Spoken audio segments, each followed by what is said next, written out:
इंसान पूछता है, बुद्धिजीवी पूछता है परमेश्वर है तो कहाँ है,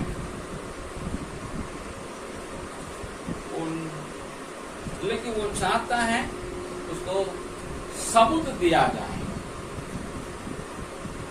लेकिन परमेश्वर सबूत देने वाले कोई भी बुद्धिजीवी के लिए अपने को दिखाता ही नहीं।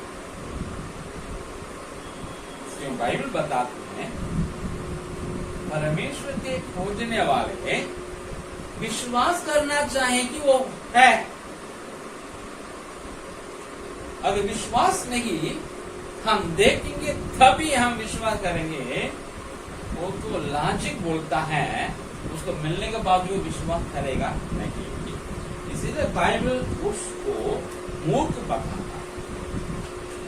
दुनिया के लिए वो बुद्धिजीवी, लेकिन परमेश्वर की दृष्टि में कौन है? मूर्ख। इसीलिए बाइबल बताती है मूर्ख कहता कि परमेश्वर कहाँ है।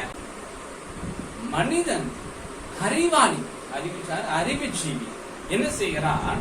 கடவுள் எங்கே இருக்கிறார் காமி அப்படிங்கிறான், காமிச்சாதான் நம்புவேன் அப்படிங்கிறான்.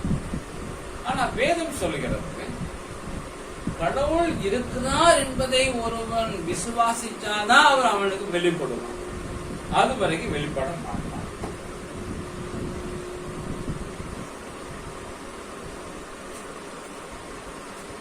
அறிவிக்கு சொல்றான் என் முன்னாடி வரட்டும் நான் விசுவாசிக்கிறேன், அது அவனுக்கு லாஜிக் ஒழியே, அது அவனுக்கு ட்ரூத் கிடையாது. அவனுக்கு வந்தா கூட ஆண்டவரே நேரம் வந்தா கூட விசுவாசிக்க மாட்டான்.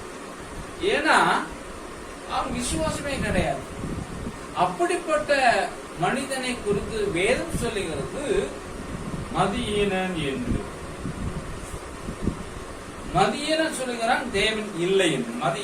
மதிகேடன், மதியீனன் இல்ல மதிகேடன். எவனுடைய மதி கெட்டு போச்சோ அவங்கெல்லாம் தேவன் எங்கேயா இருக்கிறார். உலகத்தின் பார்வையில அவன் அறிவாளி, அறிவுஜீவி. ஆனா அவனோட பார்வையில மதி கெட்டு போனவன். लेकिन ये बाइबल को दुनिया में एकमात्र ग्रंथ है जिसको खोलते खोलते परमेश्वर की परिचय, वो है पवित्र बाइबल. உலகத்தில் ஒரே ஒரு வேதம் தான் உண்டு.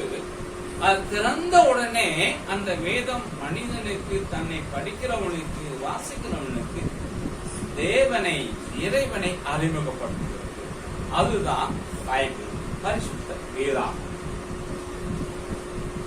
ये पवित्र बाइबल को जो कोई बिलीव करेगा, विश्वास करेगा, वो पढ़ता जाएगा ना, वो सब समझ में आता ही जाएगा. साथ ही साथ सारी सबूतें उसके सामने आ जाएंगी.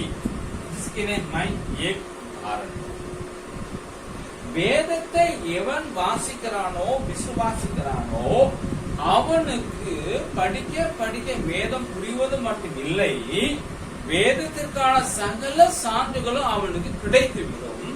இதற்கு நான் ஒரு உதாரணம்.